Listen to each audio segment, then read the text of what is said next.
It's good to be here in Birmingham, Alabama. I just want to start out by saying thanks everybody for coming. I'll give you an update on my foot because I'm sure everybody wants to know. But I'm right on schedule with rehab, and I'll be ready to go in camp in 2 weeks. And so I'm ready to get out there with my teammates and get after it. Can you talk about the insurance that you took out on the foot? On my foot? Yes. Did you take? There was talk that you may take insurance out.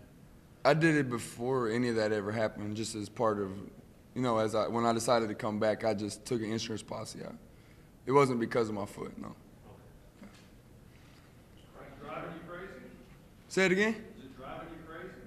What, people asking or my foot? Huh? No, I mean, it's part of it. But I did hear somebody say it's the most talked about left foot in the SEC. I thought that was funny. But, sorry. It's all fun, though. It's all fun. Brian, can you talk about the expectations this year you guys have? Yeah, I mean, especially in the state of Arkansas, the expectations are high, and we're excited about it. We hold ourselves to even higher expectations.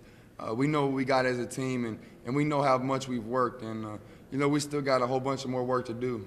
Come 2 weeks, we're going to be getting it, hot and heavy and getting ready to go. Is it cautious confidence after you looked at what happened to Ole Miss last year? They had a lot of hype and they kind of fell flat in the face. I couldn't tell you, what happened at Ole Miss. If you want to say cautious, sure, but we're confident. We know what we're doing now. It's the third year in the system, and that really helps us out.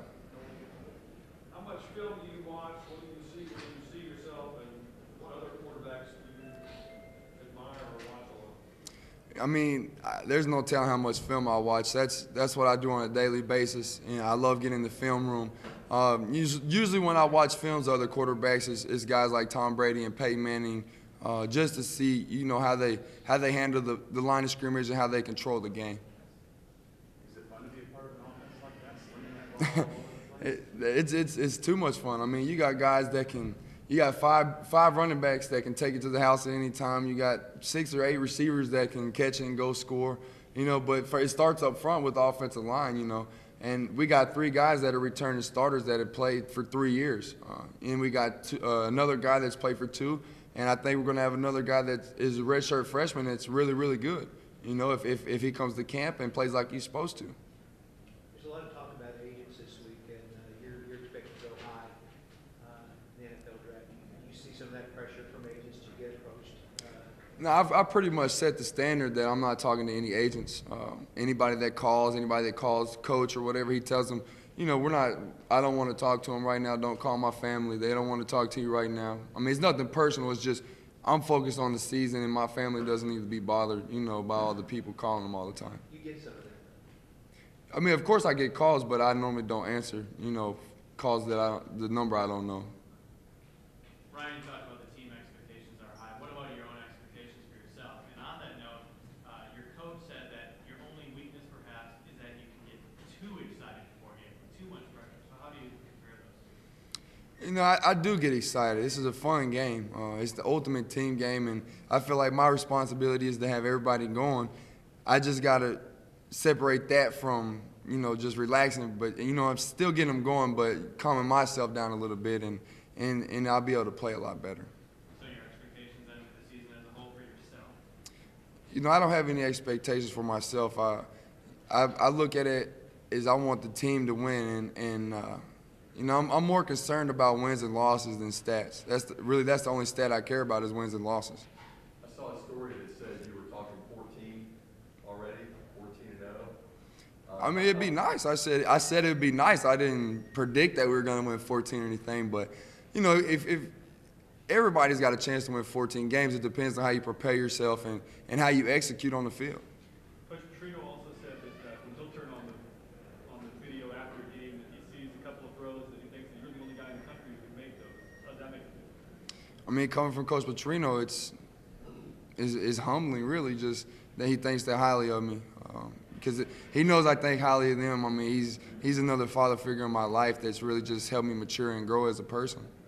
To get to Atlanta, is it fair to say that your offense has to be better than Alabama's defense? To get to Atlanta, we have to stay focused every week and execute our game plan. That's what we have to do. Brian, Ryan, how far have you come individually since you first transferred into the program? I've come a long way, you know, both on and off the field. Obviously, I ran into trouble at one point in my career off the field, but, you know, that's in the past, and it really just helped me grow. You know, and Coach Petrino's he's taught me so much as far as, you know, how to be a leader and the right things to do. And, I mean, really just with his help, I've grown, you know, leaps and bounds from my freshman year at Michigan. You started your career in the big house. Now you've been to some SEC venues. When you compare the leagues and the atmosphere, some of these stadiums compared to the big house? You know, in the South, it's a little bit different than the North. I mean, you know, football is almost like a religion down here, I guess you could say.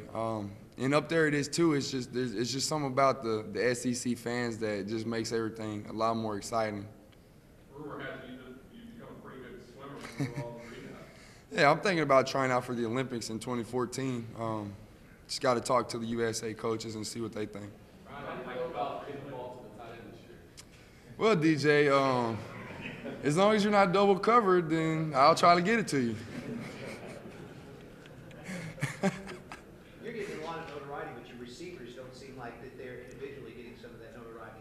Talk about that. Yeah, when Zach showed me the All-SEC team, and I didn't see none of my receivers were on there. DJ was on there. You know, he's okay, but our receivers, I feel like they're underrated. I think we had the best receiving corps in the nation. I don't know if there's any team that goes 1 through 8 with the talent that we have at receiver.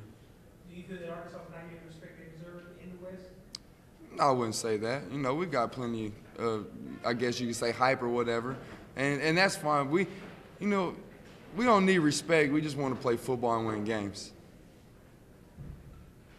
You made a statement about coming back. You felt demoted. Could you just expound on that a little bit? Yeah, when I transferred from Michigan, the institution, and I feel like the state just embraced me and said, you know, we'll take you and let you go to school here and let you play. And I felt like just playing 1 year in the system and then leaving wasn't fair to my team. It wasn't fair to the fans, you know, and that's just ethically, that's how I was brought up.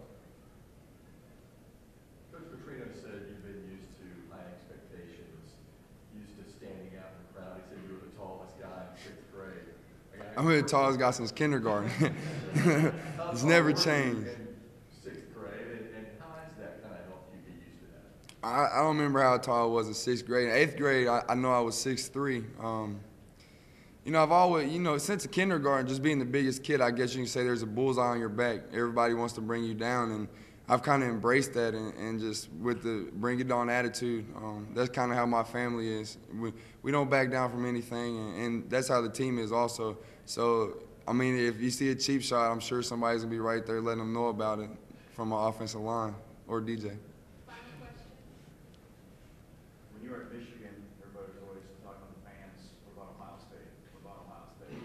Now at Arkansas, is there a game that the fans point toward more than another? I mean, a lot of people this year asking about Alabama, obviously, but I feel like a lot of the fans forget that we got 3 other games before that, you know, before Alabama. So we got to take care, you know, of those 3. And, you know, we go to Georgia, and they got a great football team. So, you know, we just got to handle our business.